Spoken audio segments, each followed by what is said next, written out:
Thank you very much for your kind introduction. Ladies and gentlemen, it's a pleasure to be back with you today. I was lucky enough to attend the first conference of the Vietnamese Atherosclerosis Society, so I'm very proud and happy to be back for the second time. I've been asked to discuss guidelines. These are my disclosures.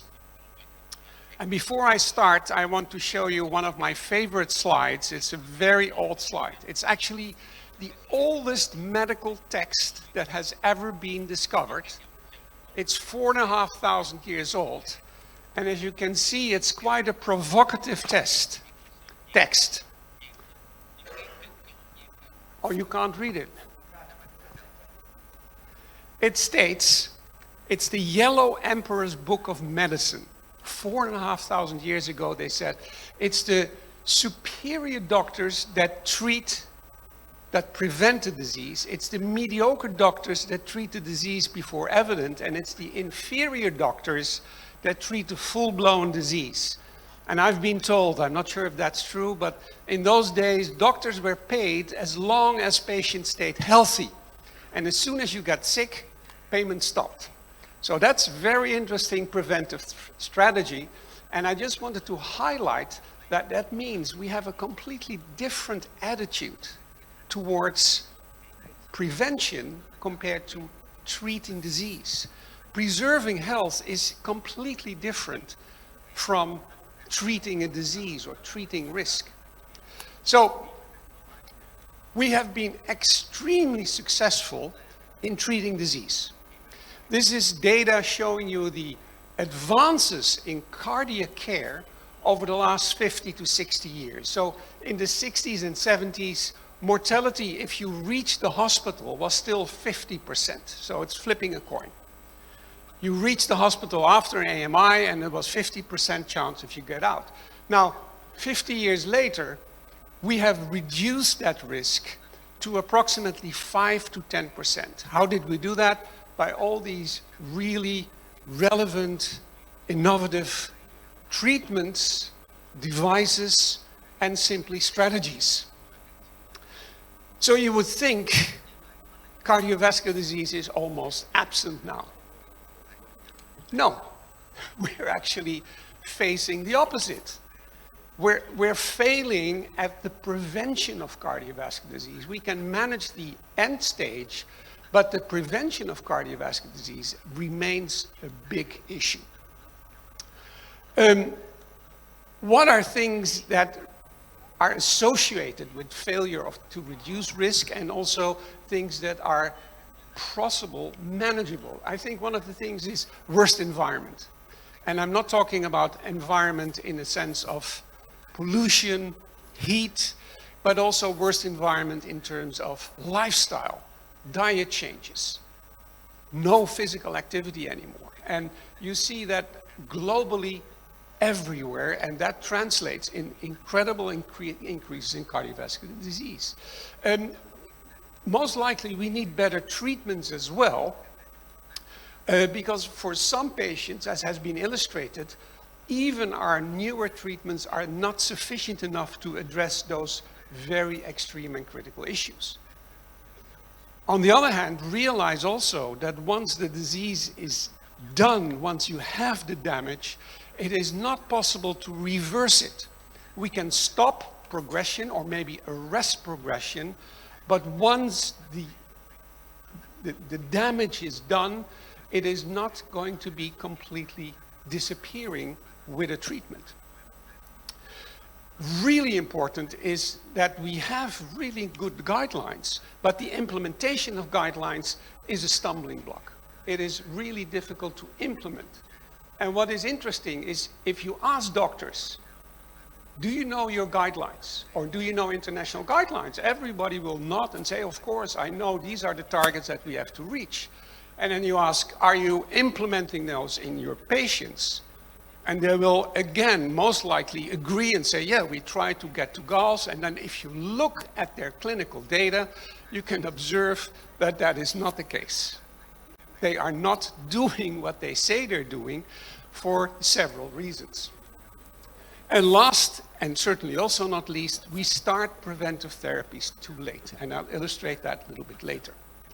So what are the 3 pillars to really have excellent medical care? And I think these are really essential. First, and I think everybody agrees with that, we need improvements by coming up with new solutions. And how do we do that in medicine? With science. And we've seen some beautiful illustrations from Dirk Blom about these new therapies. These new developments using RNA-based interventions or antibodies are quite successful, seem very safe and very effective. Now, once we have the science, we have to really implement them in the clinic. That's why we have guidelines. Guess how many publications have been published simply about statins? Over 60,000. For us, as simple doctors, it's impossible to assimilate that knowledge and then come up with the essence. So guidelines provide us with tools to really make it more simple and make it more evidence-based. So next step is guidelines tell us what we should do. And then comes the essential step, because now we have to also make sure that what the guidelines told us that we do it, and that's the registries. That's the only tool that allows us to properly monitor our actions and to improve where we fail. And what is really interesting, if you have good clinical registries with a good phenotype, that data can be fueled back to the science.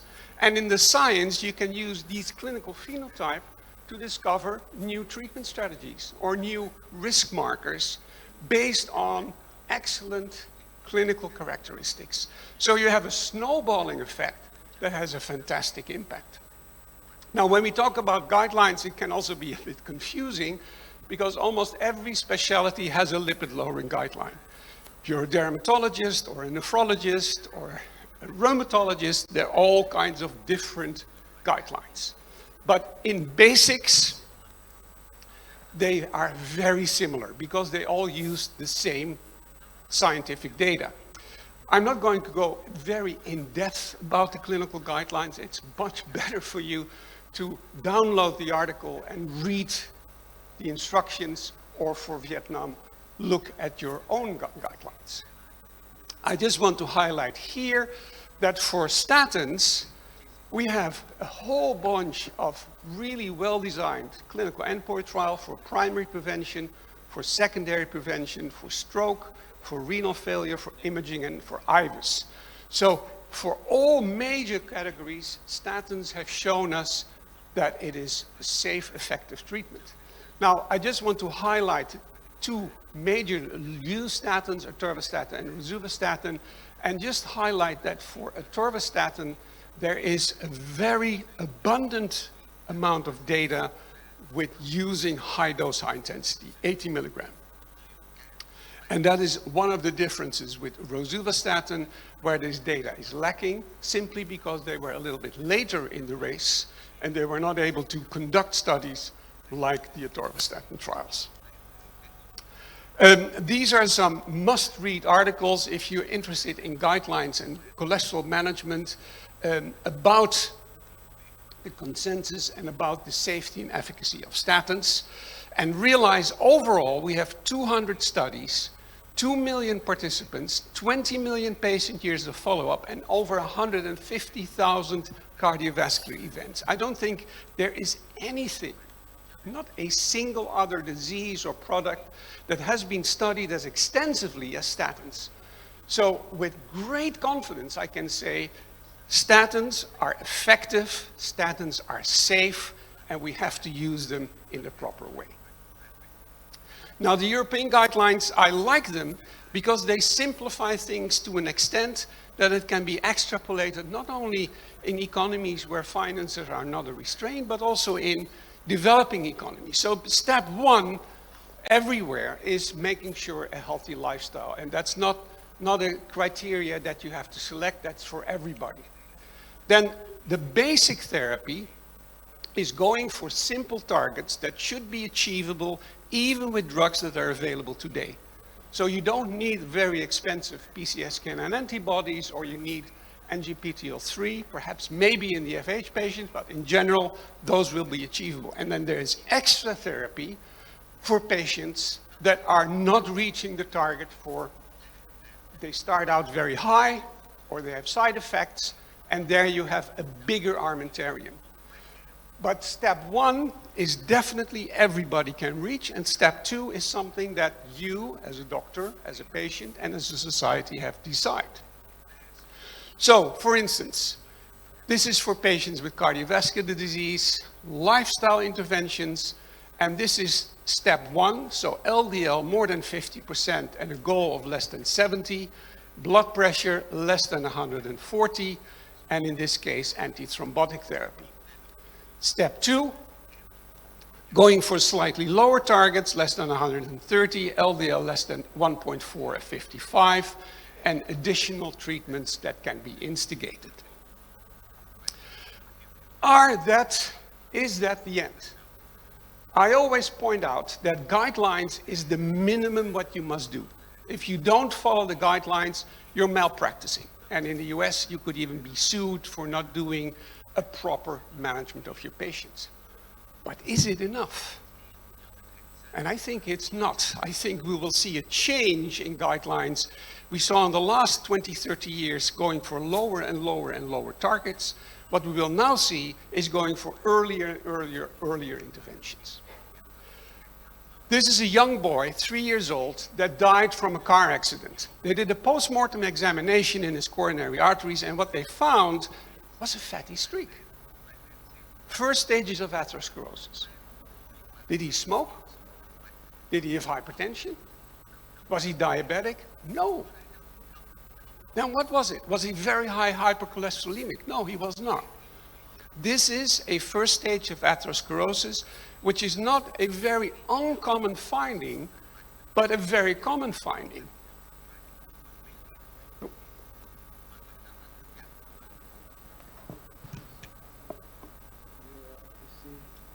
Oh.